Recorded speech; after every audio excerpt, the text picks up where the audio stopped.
drawn. So it's not a matter of starting with the current maps and then kind of redrawing them a little bit, taking from here and there to account for the changes. We're starting from scratch, so I can't even predict how these maps will look like. But as has been said, we know from the census numbers where the population increase mostly is, and it is, unlike previous years, it really is centered in the urban areas, and it is driven by minority populations. And so we'll be taking a look at the maps to ensure that the increase or the new district lines really represent those changes in the population, which are very significant changes in the population. So if we end up with maps that look similar to what was done before, you know something is off, because that cannot be the case with the significant changes in population that we have. But with, it's very hard to predict how and what direction those maps will go, since you're kind of starting from scratch.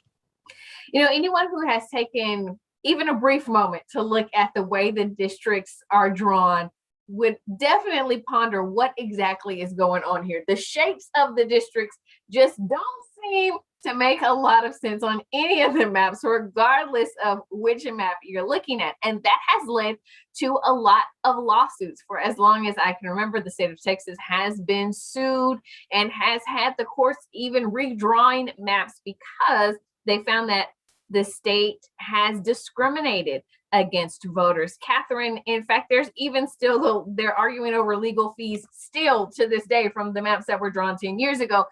Do you anticipate that regardless of how the maps are drawn, we're going to see lawsuits? Well, I would say a couple of things. One, that a district's shape is not necessarily indicative of it being a gerrymander or a racial gerrymander, because oftentimes it's important to comply with Section 2 of the Voting Rights Act. And in previous, redistricting cycles, you had Section 5 of the Voting Rights Act, which was kind of an affirmative obligation to ensure minority representation in the congressional and state legislative maps. So that, I want to encourage you not to see a shape and say that is a gerrymander, because it is necessary to draw districts that comply with Section 2 of the Voting Rights Act. And that can at times mean that your districts can look a little wonky.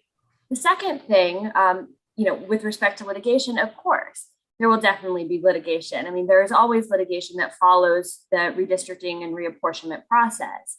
But what I would say, and what I think should be our focus is, despite the fact that we can call it partisan gerrymandering, and I heard some of my co-panelists talking about partisan gerrymandering. What we're ultimately talking about is racial gerrymandering, because you have significantly racially polarized voting in Texas. So people of color, Black people, Asian voters, they're voting for Democratic candidates. And that has the particular effect of allowing the majority, the Republican majority currently, to really use partisanship to disadvantage and to deny people of color, Black and Latino Texans in particular, an equal opportunity to representation. And then the other thing that I'll say is that, what is interesting is you have also seen population growth in suburban counties. So in Tarrant County, between San Antonio and Austin, you have a lot of population growth. And you have population growth, in this ones kind of like Dallas, Travis, Bear, and Harris County. And so, although I imagine and I kind of expect that racial gerrymandering will occur and that, their majority will use this opportunity to try to, kind of ensure long-term political advantage, I think we do have very solid footing to say where those seats should be allocated, where those 2 additional seats should be allocated, and kind of what we should see in terms of fair representation for the sheer 4 million new voters, new individuals that are captured in the Texas census. So Catherine, not to put you on the spot, but to put you on the spot, where should those 2 districts, in your opinion, where should we see 2 new districts pop up? Well, I don't want to put my finger on the scale, but I think, where you have seen population growth is in Travis, in Dallas, in Harris, in Bear, and particularly Harris County. It was 1.7 million people, new people in Harris County. And that reflects, the growing, burgeoning diversity of Texas. And so I think, we have kind of beyond, I'm not going to draw any maps, but where those should occur. And those major urban centers I just listed, and also some of the growing suburban centers, so Tarrant as well. Yeah. Chris, I want to get you to weigh in on something that Senator Eckhart said, something that Catherine just alluded to, talking about the census and the census growth. We know, unfortunately, though, this census, it felt really political this time around. There were challenges to the language. There were challenges to whom should be taking the census and who should not be participating in this process, even though it clearly states that this is a count of all of the people who are in the country at the time. We also have a disproportionate number of Black and brown folk incarcerated. Talk to us about the census numbers in general, and do you feel as though this, the impact this is going to have on everything? Sure. Well, I think, everybody that was involved in that process, especially at our local level, understands that the resources and the energy that needed to be put behind it weren't there from the federal level. That there was an intentional effort to sort of minimize the count of certain populations, particularly people in the undocumented community, and which obviously impacts Texas so much, given the undocumented population here. And that's an explicit effort to reduce the power of certain communities, as well as to reduce the resources that flow from the federal government to those communities based on population. And so I think, firstly, that's real important. We and then so much information, so much that analysis that's done across every single sector of advocacy of government relies on that census information, uses that as a baseline to determine how people are doing in really every sector of life. And to the extent that there wasn't a full effort given to produce an accurate count, not only impacts our politics, but literally is life or death when it means when we're talking about resource allocation around the country. So a really, in my mind, dastardly act to for political purposes that, again, will harm us not only politically, but also with resources. When we talk about, prisons, I think people, are increasingly understanding, but don't really know that, since the beginning, since the first census in 1790, people in prison are counted not from the communities that they're from, but from the place that they're incarcerated in. And given the enormous racial disparities and bias incumbent in the criminal legal system and the outcomes of who ends up in prison, what we see is that largely Black and brown communities see folks taken from those communities. Those communities now have fewer people represented and counted for the purpose of their political power and, again, resource allocation. And those people are then sent to largely rural, overwhelmingly white communities to be incarcerated, strengthening those communities in terms of their political power by inflating the numbers of people that live there, as well as inflating potentially the resources that they would receive by virtue of having a higher population count. And so this, really does impact the political power of different parts of states around this country. Now, we have about 11 states now that have gotten rid of what's called prison gerrymandering, where they now count people from the communities where they're from and not from where they're incarcerated. But, again, that leaves 39 states, and Texas included, that still counts people based on where they're incarcerated, and really denies them the rights. And if you think about it in the context of slavery and the 3/5 rule that's in the Constitution, it's extremely similar, both in its application and its motive, right? So Black folks were counted as 3/5 in the original census, and not allowed to vote, obviously.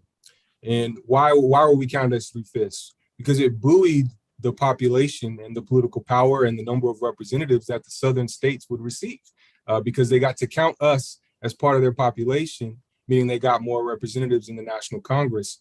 But they didn't. None of us could vote, so we had no political power in that process. And prison gerrymandering works exactly the same.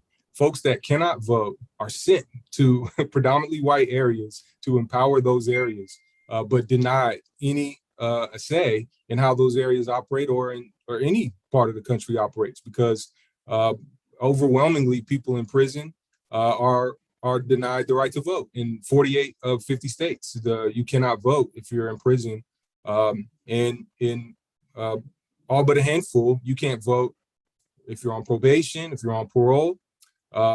And some you can't vote for life if you ever have a felony conviction.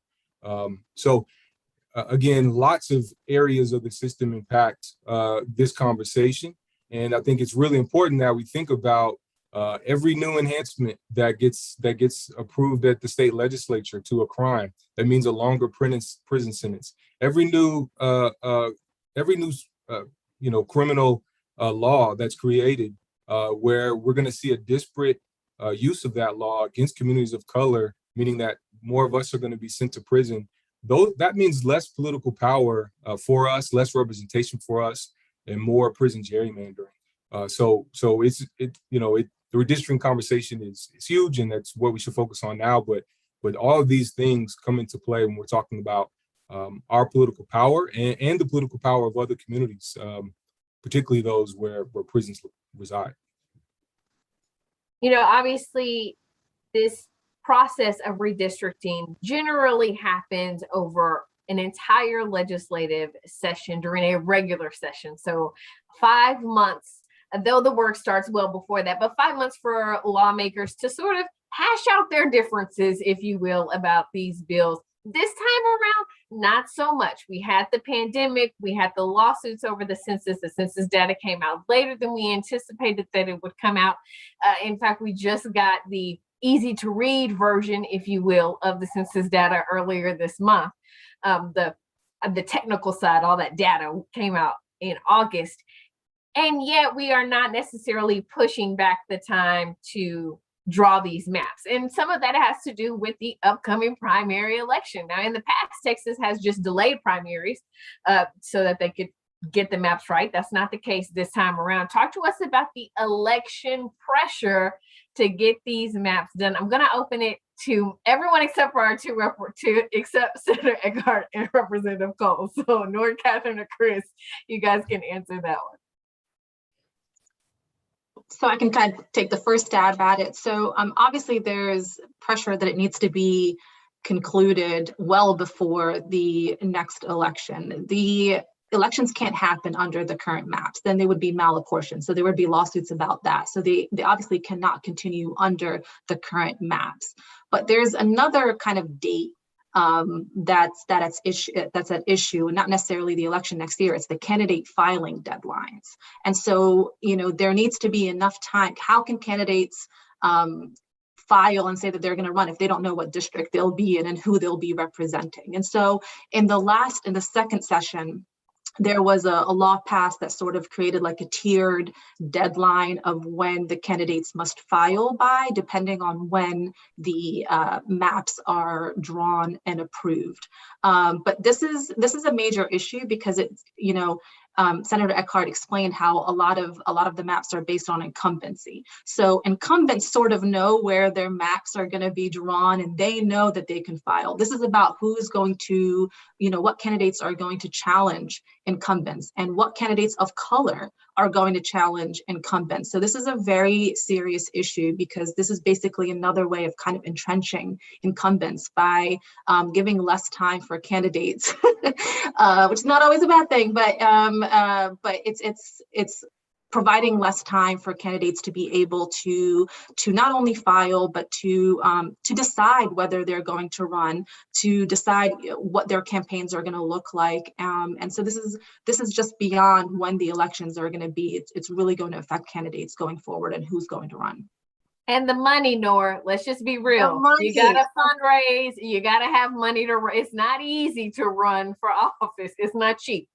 You got to be able to raise. Catherine or Chris, do either you want to weigh in on this before I let Senator Eckhart and Representative Cole jump in? I know you're scratching to get in there, Senator Eckhart.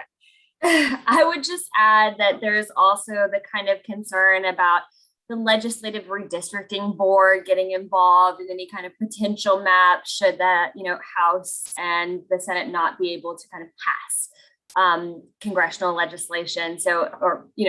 Congressional district maps or Board of Education maps. And so there's also that kind of concern I think I have about, the governor being involved in the actual redistricting or the determination of what maps look like. And I think that the other kind of consideration is that incumbents, I think, have to live within their district for a year. So there are some kind of some limitations on how much things can really change. Yeah. I'm going to come to Senator Eckhart and Representative Cole. I'm trying to get all of the base laid so that when we go there on the next part of this conversation, everything is understood. And so before we start talking about these maps and folks jumping out of races and jumping into races and why they're doing that, I want to talk about the State Board of Education map that has been drawn, that has come out. Just speaking facts here, not talking politics, it is shoring up more seats, or what looks like a stronger Republican representation on the State Board of Education. Chris, talk to us about what that means for what our students, what our children are learning. Sure. Well, it's critical. The folks on the state board have tremendous power as it relates to the curriculum. Ultimately, that's taught to students. Obviously, we've seen the legislature now dip their toes into these waters quite a bit as well with the critical race theory debate.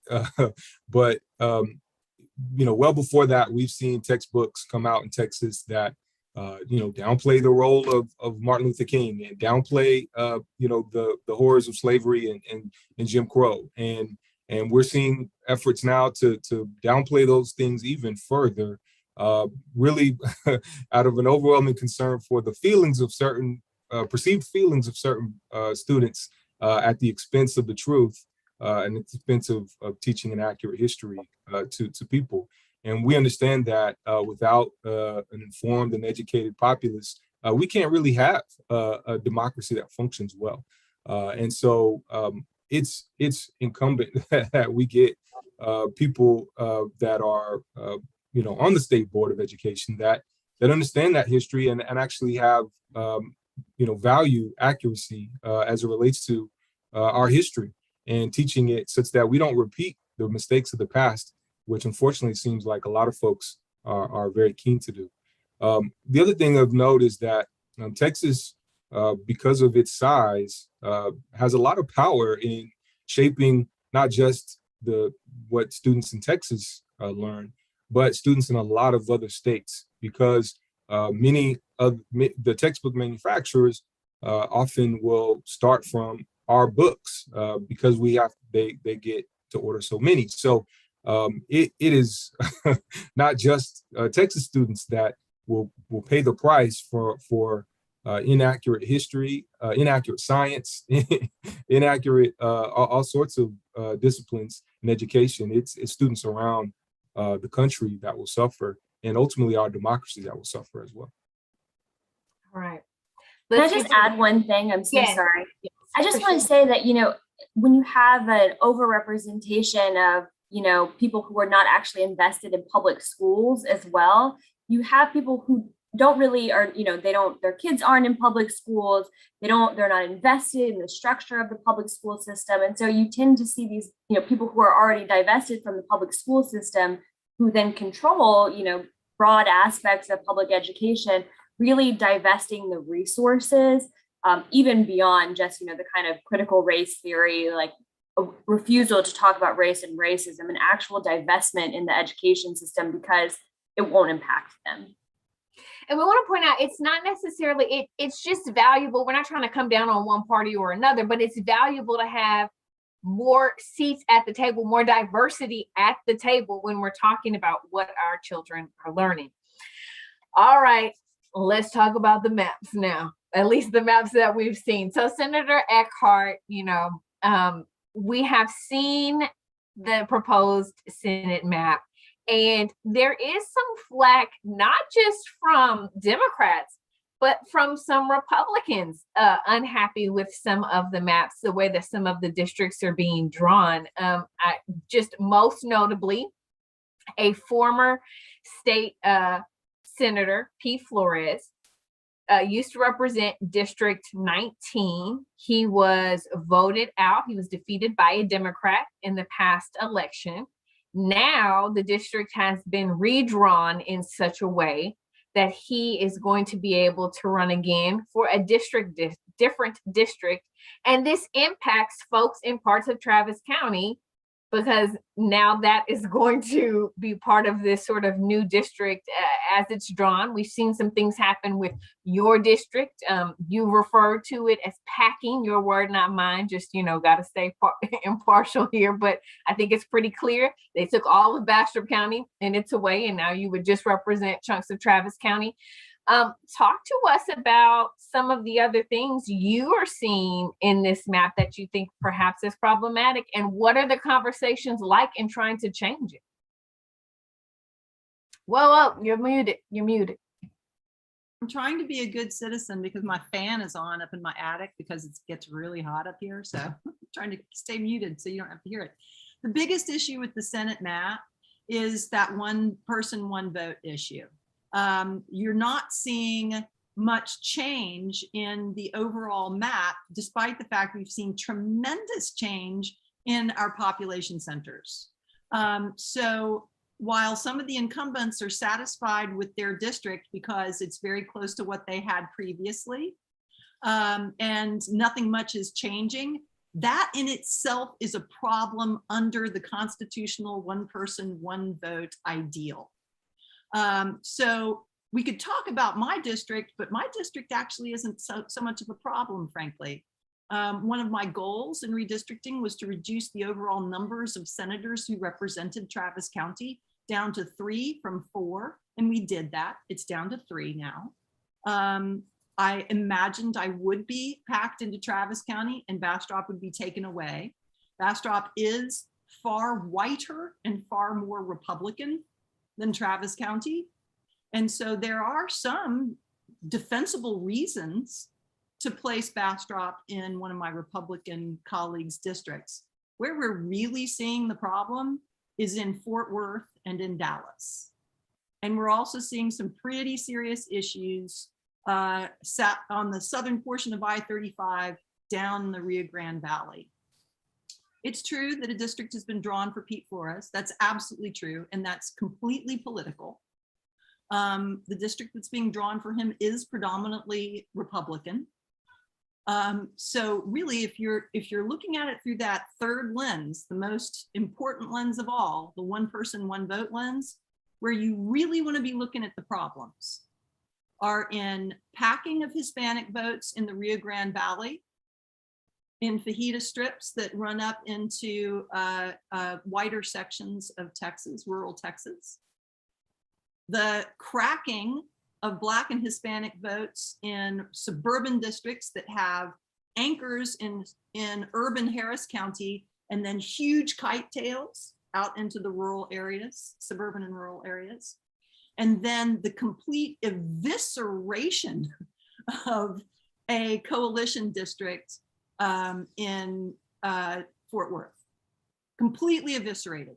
A coalition district that had a long history of Black, brown, Hispanic, Black, brown, white, and Asian coalition voting, and the Black, brown, and Asian boxes were cherry picked out of that district to form a predominantly white, predominantly Republican district in the heart of Fort Worth, knocking out a Democrat, probably knocking out a Democrat for a Republican.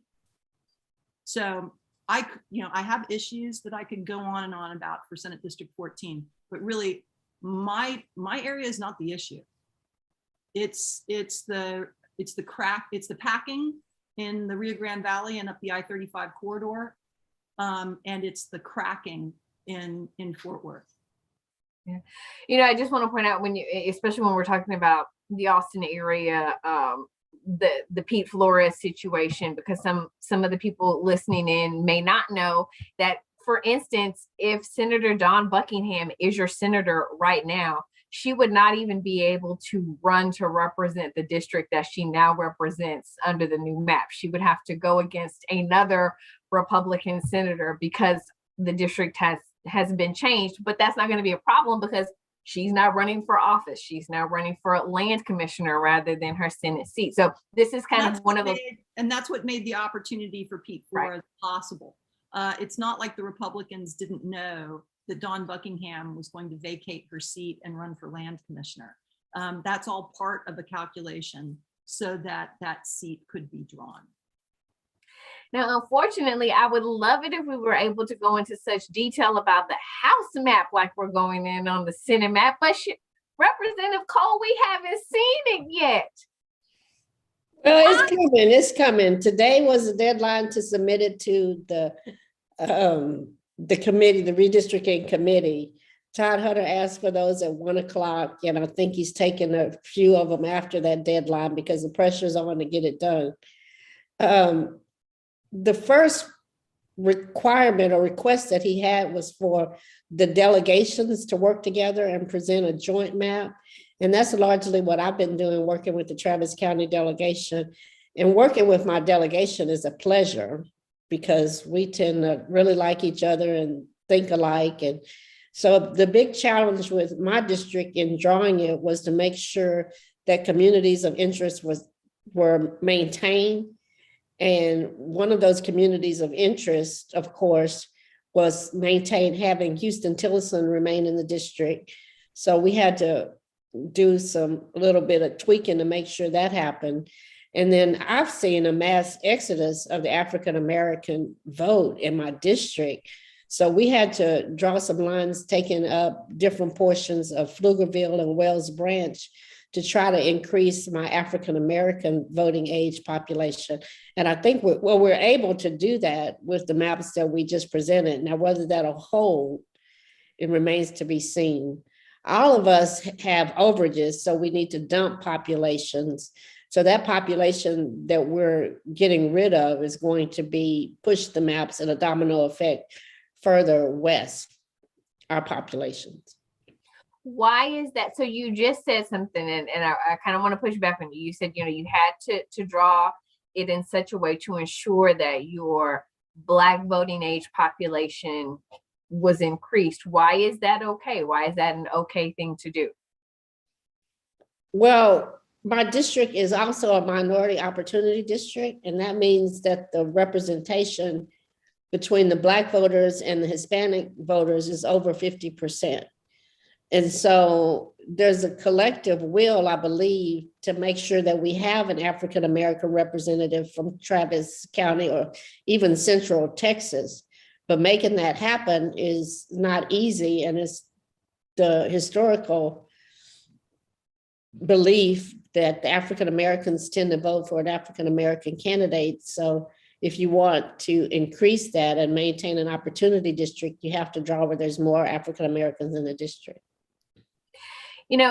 In light of everything happening with the maps being drawn in the House, we've had a number of representatives announce, almost a dozen, that they are not seeking re-election. Now, not all of them have said that it is because of the maps, but some of them have made it very clear that it's because of how their districts are being redrawn.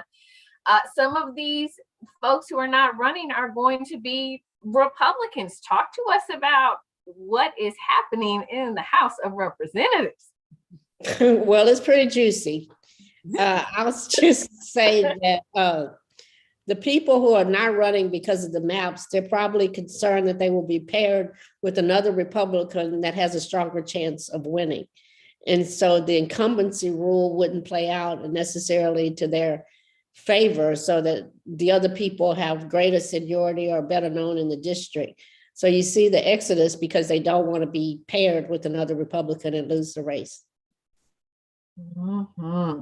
And so, you know, we've identified through this conversation a lot of, you know, sort of issues, things that people want to talk about, things that people want to be able to talk to their lawmakers about to try to solve some of these issues. We're going to have our first hearings on the actual Senate maps coming up Friday and Saturday. You know, Nor, Catherine, Chris, is this a good opportunity for people to weigh in? Is it too late for them to weigh in? If I can start, so I think we need to make sure that we don't just have opportunities to be heard, they need to be meaningful opportunities to be heard. And what that means, several things. One, there needs to be sufficient notice for people to sign up. There needs to be, these are in person, which obviously limits who can attend. And so particularly in these COVID times, but always there needs to be remote access so that people throughout the state of Texas could comment on them. And then sufficient time. I mean, there's been 6 days since the passage, since the publishing of these maps. So that's really not enough time for the general public to be able to assess these maps. We're kind of just digging into them. But so it's, that being said, any opportunity can be made into a meaningful opportunity. I know that there are many who are mobilizing and will be attending and will be speaking out. I think it's important for the public to attend. And as a litigator, I will say, you know, litigation is sort of the backstop. Litigation is kind of the final resort. It comes after the redistricting plans have already been adopted. And as you said yourself, that litigation can span another decade into the next redistricting cycle. So the goal isn't to litigate. The goal is to have fair maps drawn in the first place. And the only way that can happen, or one of the ways that can happen, is for meaningful public participation. So I encourage people to attend, and I encourage people to also continue advocating for fairer process. And so for people to show up, even if they haven't gotten a chance to look at the maps, to say, hey, this hasn't been enough time. There wasn't enough time. The next time we need more notice. We need, we need it to be remote. So even if people can show up and talk about the process itself, that's still something. And so we encourage people to do that. Yeah. Catherine, before we hop in, I do want to ask Senator Eckhart. Senator Royce West out of Dallas tried to file a resolution to allow people to be able to weigh in on this remotely. He asked about it, not today, but yesterday when the Senate met and was told it's in committee. You've got to talk with the committee. Any update on where that stands? Do we think that people are going to be able to testify virtually in the Senate? I don't know. I hope so. I hope Senator Huffman, as the chair of the committee, will allow that. But procedurally, Senator West was blocked from bringing that on the floor of the House of the Senate, and that does not bode well. So in terms of testimony, I would suggest, and I know that Nora and Catherine will probably have something to say about this, along with making comments specifically about your community of interest and how your community of interest is not represented by the current map. Also make public comment about the process, the lack of notice, the lack of a map until 6 days ago, the inability to access Red Apple readily, which is the program that houses the map. Detail all of the instances that created barriers to your meaningful participation in the redistricting process.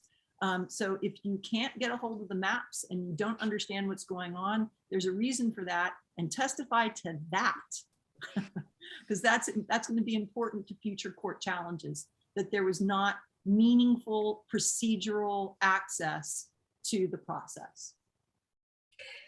So I'll just jump in because there's a few things here. So, you know, Texas puts all of your legislators' emails online, and I have availed myself of that many times, but you can send these people emails. So that's the first thing. The second thing is that that is testimony in a sort. So you can either provide in-person testimony or you can submit testimony, your thoughts, et cetera, directly to your representative or to the entire legislature if you so choose. I think it is extremely unlikely that any kind of map that's passed by elected representatives won't require litigation, and not just coming from a litigator, but as a citizen, it's unlikely that the individuals who are seeking re-election are going to pass a map that is like representative of the people on the ground. And so what you can do in this process, the regional hearings were kind of shouting at the wall, but the actual legislative hearings are they are written down. There are Texas will record them, does take note of those who have submitted testimony. There are ways of kind of using the emails that you send, for example, later on down the line.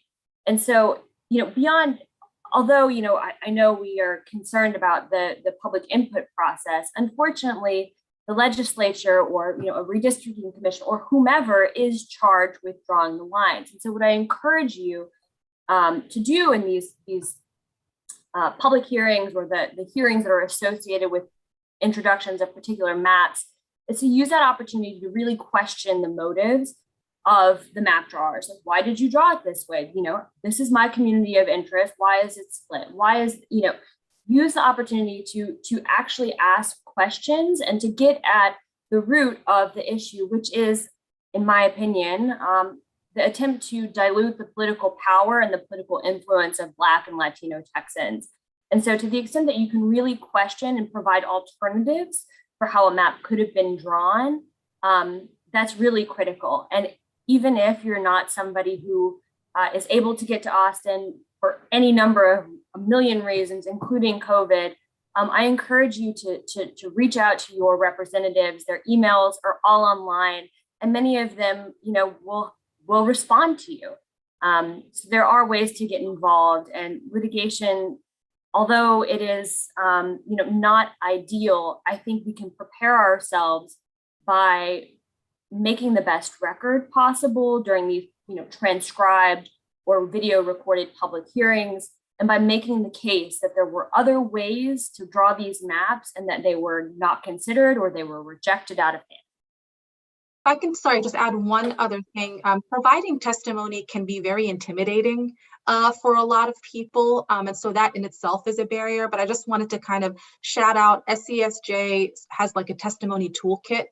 So if you kind of look on Facebook, we have something called Testimony Tuesdays. We go through and kind of provide guidance on how to create public testimony. It's 2 minutes. It goes very quick. So it's kind of hard sometimes and challenging to provide effective testimony.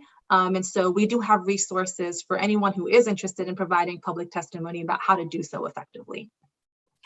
I think the thing is that sometimes folk get a little discouraged when it comes to testifying because, one, gerrymandering is very real, and two, it can also feel as though lawmakers already have their minds made up. That is, partially this week we saw parents boycott a Senate hearing because they said it was going to be political theater and they didn't want to go participate because they already knew how it was all going to turn out. We saw this, similar sentiment from people after the election reform bill hearings, where they listened to more than 24 hours of testimony and still just voted right then that day to advance those bills. Chris, some words on why folks shouldn't get weary with the process and why they should keep pushing forward, remaining steadfast.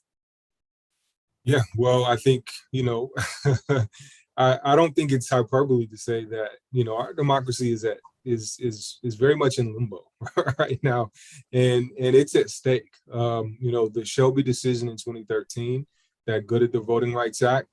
We're about to see, if we don't make our voices heard now, we're going to see, all of the bad things that that used to happen under the pre-Voting Rights Act regime occur again. States that used to have to undergo pre-clearance for their redistricting maps because they had a documented history of discriminating against Black people and brown people and other racial minorities no longer have to go through that process.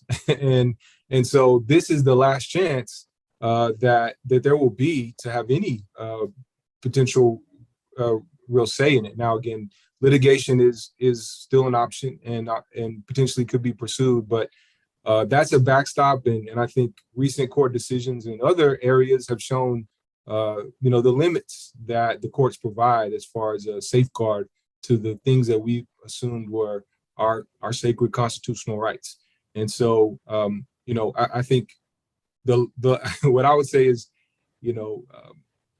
the people in previous generations understood that if they didn't speak up, people might ask them in the future, where were they when this, that, or the other crucial decision, major inflection point in our society was happening. And I know from my part, I want to say that I did all I could. And that was not just taking part in the standard processes that were made available to me. And I want to do that too. But I also want to, join with other organizations and take part in whatever sorts of actions can help bring light to these issues and, again, ensure the protections of our freedoms. I also want to, on that same token, encourage folks to contact federal legislators because the John Lewis Voting Rights Advancement Act would restore preclearance. It would actually ensure that these maps from Texas, as well as many other places around the country, not just the South, have to go through preclearance with the Justice Department, which we know not only protected voting rights for people of color in this country for decades, but and not just in those areas that were subject to preclearance, but around the country, because they all saw when the Justice Department went after folks and turned down what they were doing. So, we have to fight this battle on every front that we can, because literally our rights are imperiled. So I think, again, I want to think about what my kids and grandkids are going to ask me where I was when these fights were happening. And I want to be able to say I did all that I could.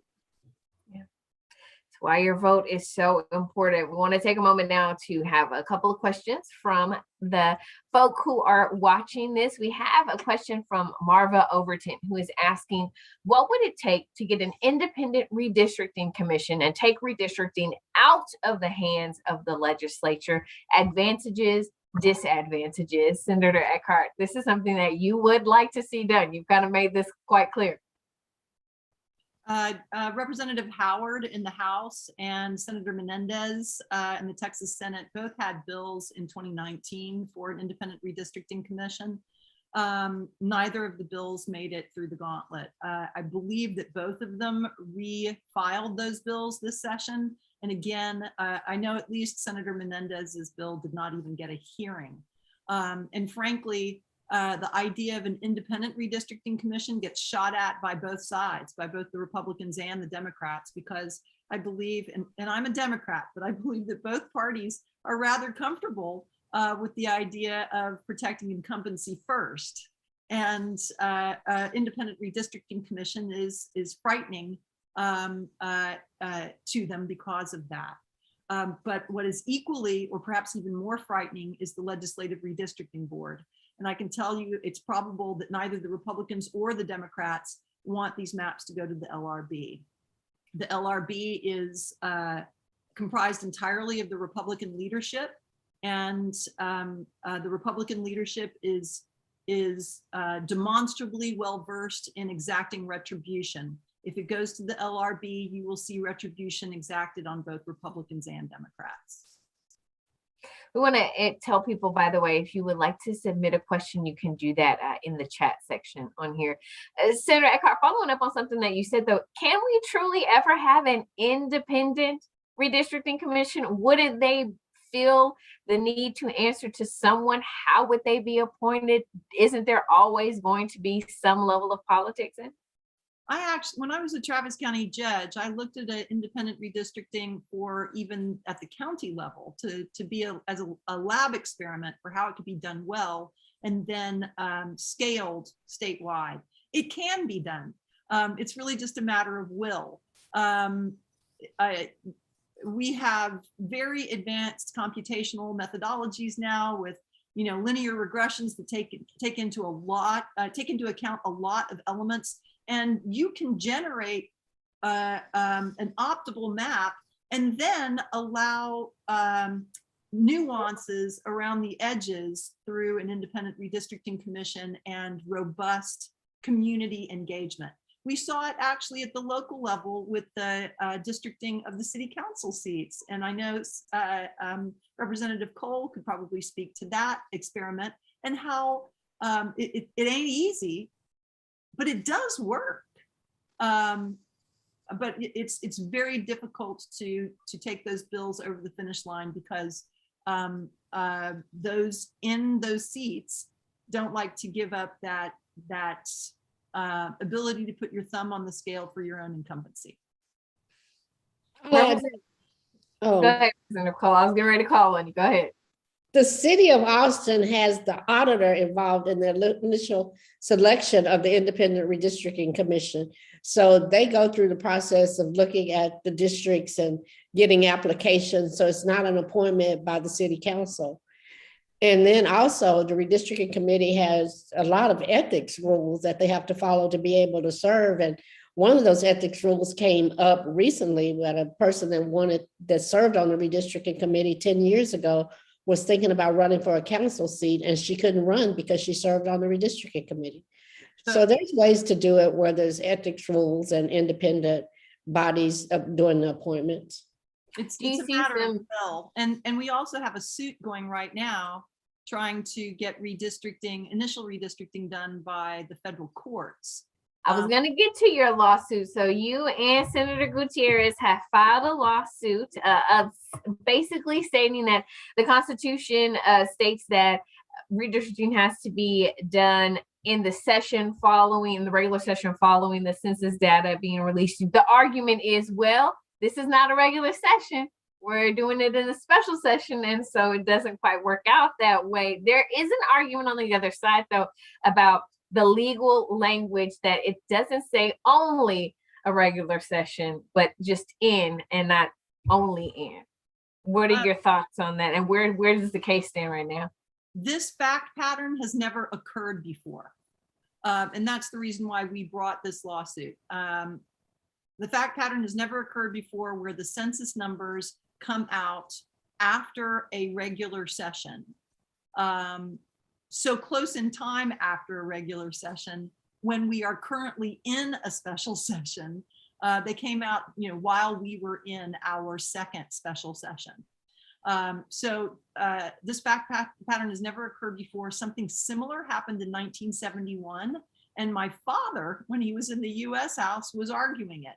So we owe a debt to our parents and our grandparents and our great-grandparents who fought these fights before us.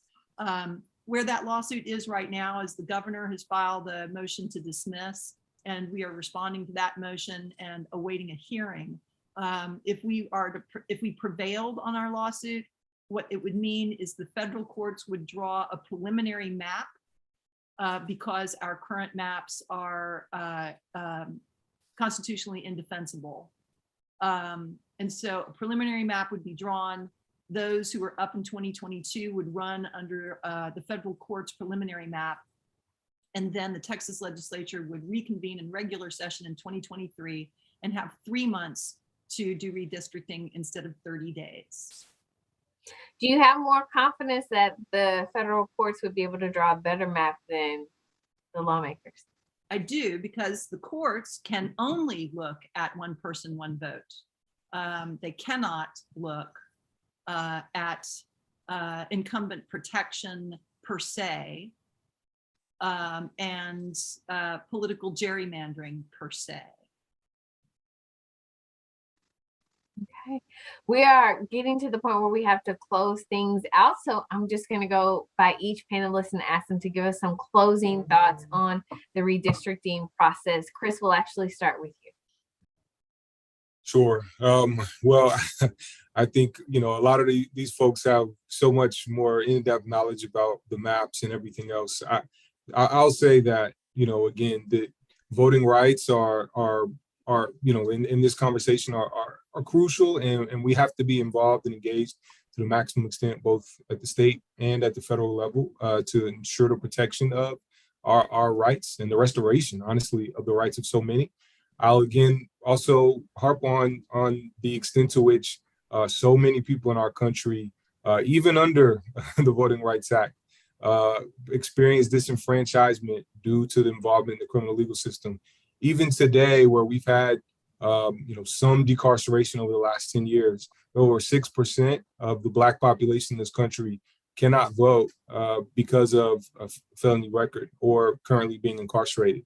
In Texas, it's about 6%, almost 6% of Black folks, about 140,000 people, about 3% of the whole state. We're talking about 500,000 folks disenfranchised. And again, not only are they not able to vote, and what would 500,000 or even half of that have meant in, you know, a few statewide elections in the recent past, but again, they're counted in communities that don't look like them overwhelmingly, and in power places, both with resources and political power, that don't necessarily share their interests. And so there's a lot we can also do by virtue of reducing the extent to which people are subjected to a racially disparate criminal legal system, and also doing things like, you know, ending all felony disenfranchisement, even for folks on parole or probation, you know, as well as ending prison gerrymandering, such that people are counted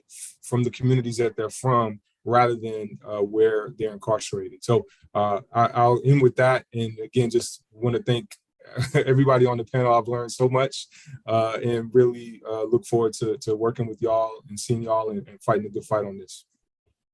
Catherine. Thanks again. It's been a pleasure to work with Delta Sigma Theta and other voting litigation. I know Texans have a lot right now that they're balancing. You have all kinds of fronts in which your rights and liberties and dignity are being assaulted. I encourage you to participate nevertheless in whatever way you are able, whether that is, you know, staying at home and calling your senator, encouraging them to pass federal voting legislation that will restore pre-clearance under Section 5 of the Voting Rights Act, that could put an end to partisan gerrymandering and rein in campaign finance laws so that big money is out of our political system. There are a lot of ways to get in the fight, and whatever way that you choose is valuable, but I encourage you to walk away from this presentation, all of these panelists, discussions, encouraged and concerned, deeply concerned about the state of our democracy and what's at stake for not just Black and Latino and Indigenous voters, but for literally every single member of this country. And so I know that the work is challenging and that we've kind of cast a negative light on the road ahead, but I hope nevertheless that every person here walks away with at least some idea of what you can do to make a difference. Noor. Thank you so much for having me. I also learned quite a bit from the panel. Something that you said in the beginning, which is very true, which is, you know, redistricting can be pretty boring. It can seem pretty boring, but what we always discuss is think about what matters to you. Is it education, infrastructure, climate change, education, criminal justice reform? Any issue that you're concerned with, redistricting directly affects that. It all starts with that. This is about your representation for the next 10 years. And so, you know, we're facing a wave of voting restriction laws throughout the country, particularly in Texas. And those laws really target disenfranchised communities and voters of color. And so this is the backdrop that we're fighting against. SCSJ, we're based in North Carolina, but we do a lot of work in Texas, and we've We've trained fellows who are on the ground who help with redistricting. We also have mini grants for organizations that are doing local redistricting. So we're just here to support in whatever way that we can. And I hope to see all of you in future events. And thanks again for having me. Representative Cole, some final thoughts for us tonight. Well, I want to thank you for having me and thank Delta Sigma Theta for putting this on. It's just a welcome beacon to the community for all that you do. I just simply want to encourage people to not get discouraged, to keep participating, keep doing the testimony, keep following the hearings, keep coming to events like this, because when you think it doesn't matter, it does matter, because legislators are paying attention and they do talk about it. And you just want to be a part of the solution and not the problem. Yes, ma'am. And finally, Senator Eckhart. I want to actually echo what so many of the others have already said. This is such a tremendous group, and I love working with these folks. Think about what your passion is. Call that organization that you're already involved in, whether it's your service sorority or it's the NAACP or it's your local school board, and ask them, what is happening to you in redistricting and how can I help? That's really, there's power in numbers. So there's all kinds of organizations out there that are ramping up and they would love to have your help. Whether it is All on the Line, which is Eric Holder's Boots on the Ground organization in this redistricting season. And then there's so much you can do outside the redistricting season that tees us up for next time. Chris so eloquently pointed to that. Texas has a terrible history of having a very high percentage of our population who is criminally justice involved, so they can't vote. And we really need to be focusing on that in those years between redistricting, the incredible injustices that disenfranchise people. So there's a level of involvement for all of us, whether it's testifying on redistricting, doing the voter registration, working through the decarceration movement. There is a flavor for everyone who wants to get involved in their democracy and make it real for all of us. And I'll just wrap it up by saying, if you watch KView, you know that I talk about one thing all the time, and it's Vote Texas. We have one of the lowest voter turnout records in the entire country, despite having so many people registered to vote. They just don't go out and vote. So you've got to make sure that regardless of if you think the systems are not right or the cards are stacked against you, you've got to make your voice heard. You've got to go out and vote. If you want to take part in the redistricting hearings for the Senate maps, they are happening tomorrow and Saturday. The hearing Friday starts at 10 a.m. Saturday, it starts at 9 a.m. It's going to be in your Texas Capitol in the Senate chamber. Yes, you are going to have to get a COVID test if you want to go in and testify, but it's only momentarily. You'll be fine. You'll be able to get through it and be able to let your voice be heard. You can find more information about the hearings, about the maps. You can actually see the maps by going to capitol.texas.gov. We're going to turn things back over to Ms. Jerry Brooks now. Well, Ashley and panel, I just don't know if we could be any more excited. You know, what I love about this panel is not only the information, the education, but the pure diversity of thoughts and just the people on the screen. You know, we are all in this together. So I'd like to introduce to you all the Delta Sigma Theta Sorority Texas Social Action Co-Coordinators, who will bring you greetings from both the South and the North with a little bit of call to action. I'll start with Sora Sharon Watkins Jones, and then we will go to Sora Myth Curvin, who's on the North, and then we'll have a few final closing remarks. Sora Watkins Jones. Thank you so much, Sarah Brooks. I bring you greetings from South Texas, Deltas, in particular my chapter, Bay Area, Houston alumni. We've heard so much information this evening that is of such good use to us. And I just want to say to those who are participating that your interest in redistricting, just being here is so commendable.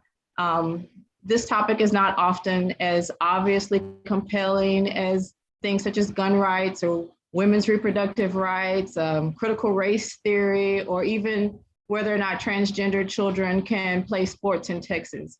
But redistricting affects all of those issues, as we've heard. And that's the honest truth, because how districts are drawn makes or breaks the fairness of the entire process that we hold so near and dear as American citizens.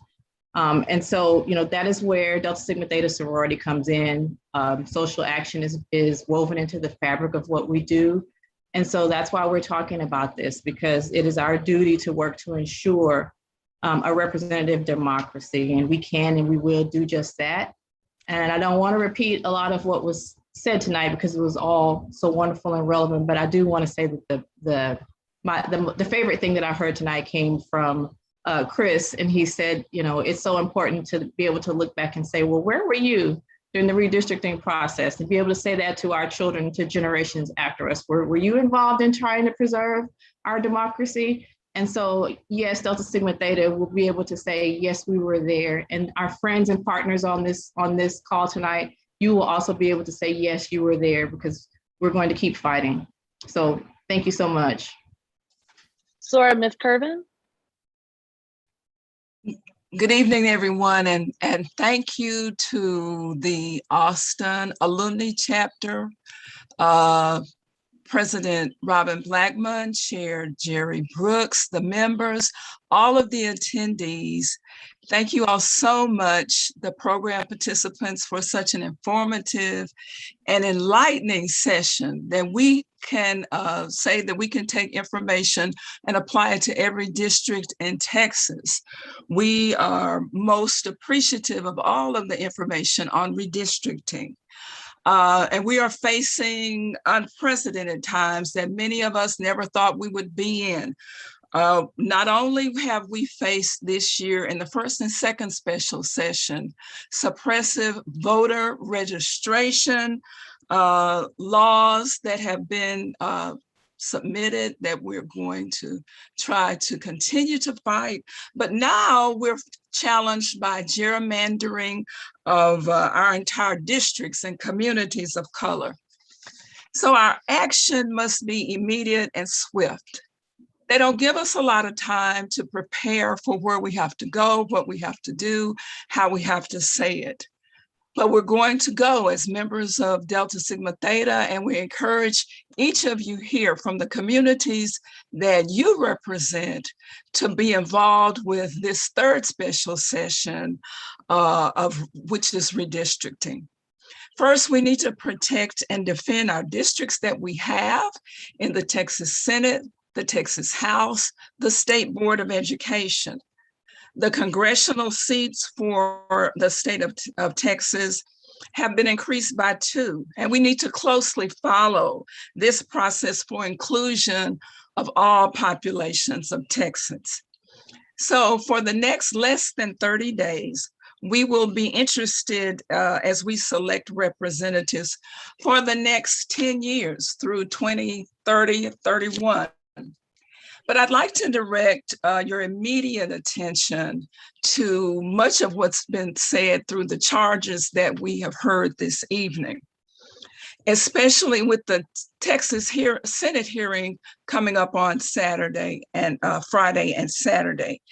District 10 in Fort Worth, where the proposed map disenfranchises almost 1 million minority voters. The proposed map favors the election of a Republican legislator. If you can attend the hearing, do so. If you can't, send your written comments during the Texas Redistricting public hearing on tomorrow and Saturday to senate.texas.gov/redistricting comment. Continue to follow closely the upcoming House representative redistricting and congressional redistricting. Advocate for the John Lewis Voting Rights Acts. Want to thank you all again for allowing Delta Sigma Theta to be a part of this. Thank you to Austin alumni for an enriching, enlightening session. Thank you so much. Thank you both, SARS, for your brilliant time this evening. As you all know, we like to be timely and orderly. We are sitting at 8:01, and so we will simply leave you this evening with greetings from the Austin Alumni Chapter of Delta Sigma Theta Sorority Incorporated. We thank you for joining the conversation this evening. We thank you to the exceptional panelists, our moderators, our leaderships, and take this with you. Educate, advocate, influence, and get active.